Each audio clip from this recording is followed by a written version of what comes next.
Assalamualaikum warahmatullahi wabarakatuh. Salam sahabat Jundu Channel dimanapun berada. Alhamdulillah semoga senantiasa dirahmati oleh Allah Subhanahu wa Ta'ala. Kembali lagi bersama Ana Derobi di tayangan Jundu Channel pada program Kisah-Kisah Teladan.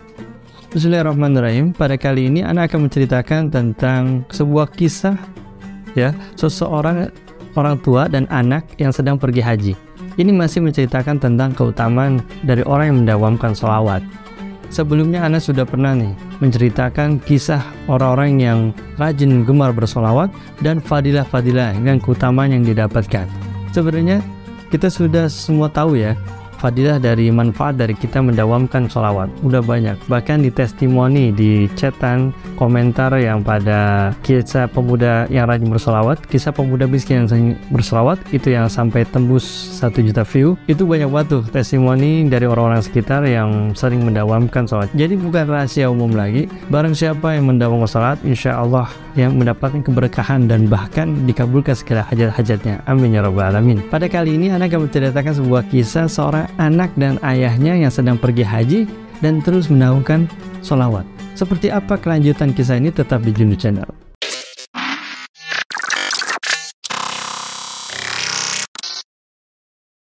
Bismillahirrahmanirrahim.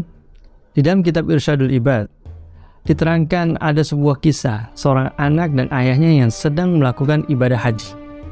Nah, pada saat mereka melakukan ibadah haji, dalam perjalanan menunaikan ibadah haji ini anak dan ayah ini selalu bersolawat. Dia bersolawat aja dah. Wallahualam bisawab, ini orang nggak ngerti bacaan-bacaan atau memang dia niat mau baca solawat. Intinya dibaca solawat nih. Bahkan ada teman sekelompoknya bertanya kepada mereka, kenapa nggak menggunakan doa-doa yang sudah diajarkan? Itu pun yang seperti orang labbaik Allahumma labbaik, atau kan biasa kalau orang ibadah haji itu ada doa-doa khusus ya, ketika tawaf, ketika sa'i dan lain-lain itu ada. Nah ini anak dan ayahnya selalu membaca selawat, didawam baca selawat terus, luar biasa.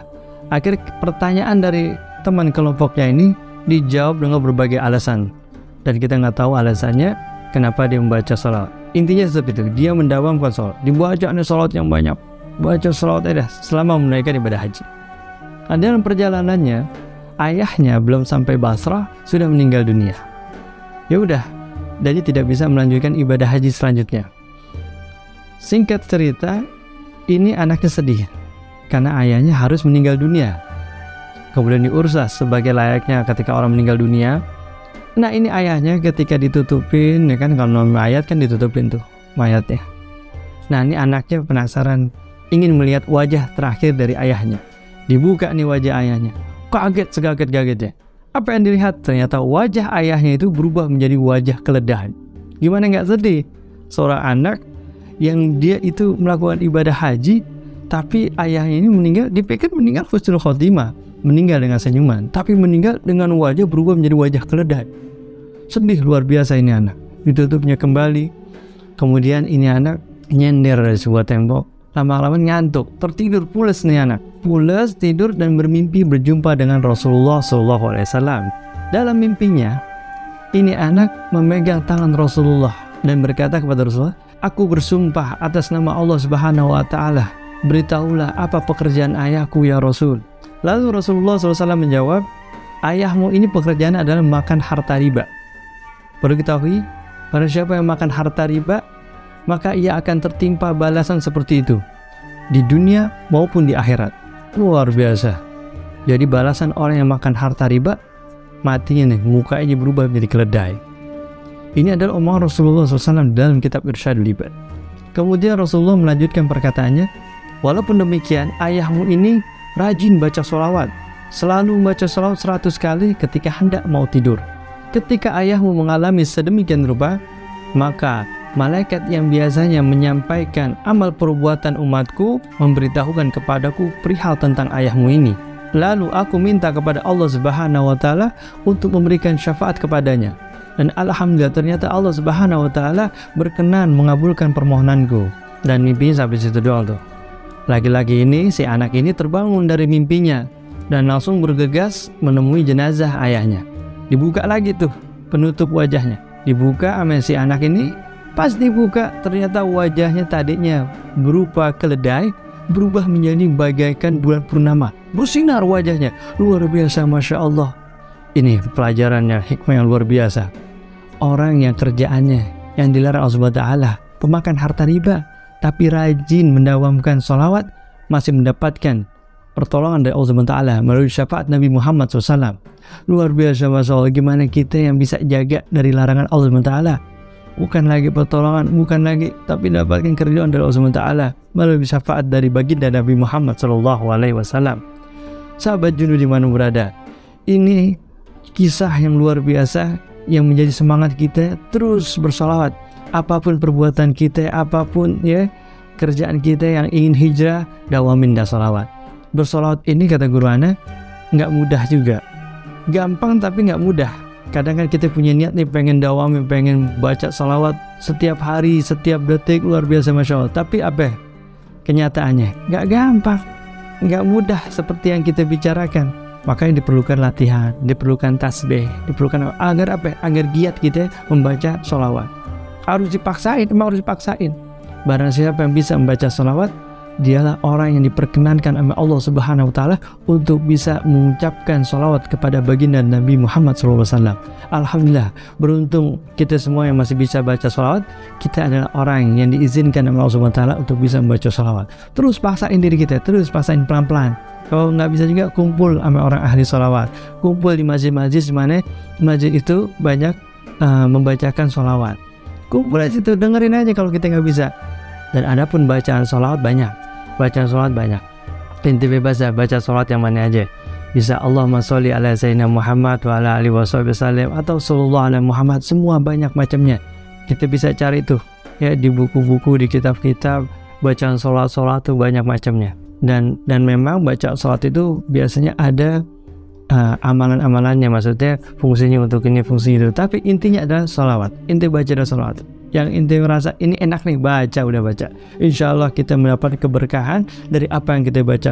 Sholawat kepada Nabi Muhammad SAW. Kemudian ada kisah yang sangat menakjubkan lagi tentang kisah seseorang yang mendawamkan membaca sholawat. Ada seorang pedagang sukses, pedagang masyhur, kaya raya, meninggal dunia dan memiliki 2 orang anak laki-laki. Tentunya hartanya harus dibagi 2 dong. Dan seorang pedagang yang meninggal dunia ini pun juga mewarisi 3 helai rambut Rasulullah SAW. Luar biasa, Masya Allah. Udah mewarisi harta, mewarisi 3 helai rambut Rasulullah. Kemudian anak tertua ini membagi hartanya. Sudah dibagi 2 hartanya, dan 3 helai rambut ini dibagi sarang satu. Nah kemudian tersisa 1 dong. Ada 1 helai rambut Rasulullah lagi nih.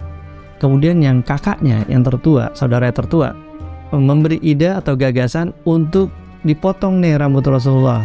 Tadinya 1 helai, kita bagi 2 nih. Tapi saudara laki-laki yang kecil ini, adiknya, tidak terima karena pengagungannya kepada Rasulullah SAW, kehormatannya. Dia nggak mau kalau sampai rambut Rasulullah SAW ini dipotong. Dia nggak mau. Akhirnya berdebat ini itu dan dalam waktu yang lama, kakaknya punya ide lagi. Gimana kalau semua harta ayah buatku, dan aku akan berikan seluruh helai rambut Rasulullah kepadamu. Jadi 3 helai rambut Rasulullah dengan seluruh harta ayahnya. Dan apa jawaban sang adik ini? Ya baik, boleh kalau kayak gitu. Aku ambil 3 helai rambut Rasulullah, dan kau ambil seluruh harta ayah. Diambil nih ayahnya, hartanya diambil sama kakak tertuanya. Dan yang kakak terkecilnya hanya memiliki 3 helai. Nggak sedikit pun diambil, sepeser pun tuh dari harta ayahnya nggak dapet deh. Cuma 3 helai rambut Rasul. Kemudian ditaruh di sakunya. Seiring berjalannya waktu demi waktu, ini si adik kecil, anak laki-laki kecil ini, setiap harinya kalau membuka rambut Rasulullah SAW dibaca sholawat, dilihatin dibaca sholawat. Dan adiknya ini bekerja seadanya sesuai dengan kemampuannya. Tapi lama-kelamaan dalam waktu yang relatif cepat, adiknya memiliki harta yang berlimpah. Makin lama makin banyak nih hartanya. Mungkin sebab juga daripada keberkahan rambut Rasulullah SAW dan sholawatnya yang didawamkan setiap harinya. Ini luar biasa, ini bukan lagi baca sholawat, tapi dibaca sambil liatin rambutnya Rasulullah. Magumnya udah lain nih. Oh kita kan cuma bisa baca sholawat, tapi peninggalan Rasulullah nggak ada. Nah ini dilihatin rambut Rasul, dibaca sholat. Makin lama makin sukses nih adiknya. Nah sedangkan kakaknya yang tadi diambil seluruh harta ayahnya, makin lama hartanya makin habis hingga miskin. Luar biasa. Singkat cerita, si anak kecil ini atau si anak laki-laki ini yang kecil atau adiknya meninggal dunia.